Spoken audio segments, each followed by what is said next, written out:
ఈ రాహుల్ గాంధీ అనే వ్యక్తి ఏదైతే చెప్తా ఉన్నారో, ఎందుకు ఈ రాహుల్ గాంధీ అనే వ్యక్తి ఆంధ్ర గురించి ఎందుకు మాట్లాడడం లేదు చెప్పు. చంద్రబాబు నాయుడుతో హాట్ లైన్తో టచ్లో ఉన్నాడు కాబట్టి మాట్లాడడం.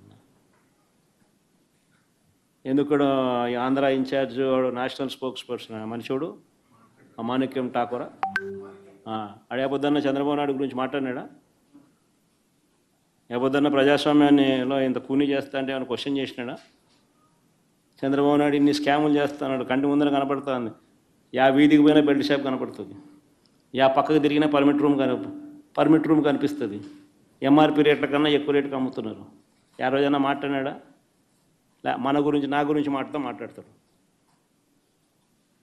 ఎందుకు చంద్రబాబు నాయుడు గురించి ఎందుకు మాట్లాడు? కారణం hot line. Chandrababu Revanth Congress high command, అంతే కదా. ఎందుకంటే చంద్రబాబు నాయుడు గురించి ఎందుకు మాట్లాడు చెప్పు. ఆ రాహుల్ గాంధీ ఆంధ్ర గురించి ఎందుకు మాట్లాడు చెప్పు. ఆంధ్రాలో అంతకన్నా పెద్ద జరిగింది కదా, ఇవి మాట్లాడుతున్నారు. స్కాములు, ఇది ఎలక్షన్, ఓటింగ్ గీటింగు, ఓటు చోరీ, ఇంకోటి అంటున్నారు కదా. మన ఆంధ్రాలో జరిగింది కదా, మన ఎందుకు మాట్లాడు? 12.5% మాట్లాడు. ఎందుకంటే హాట్ లైన్ చంద్రబాబు నాయుడు, రాహుల్ గాంధీ, రేవంత్ రెడ్డి. వీళ్ళు పార్టీలు, వీళ్ళకు ఎజెండా. మన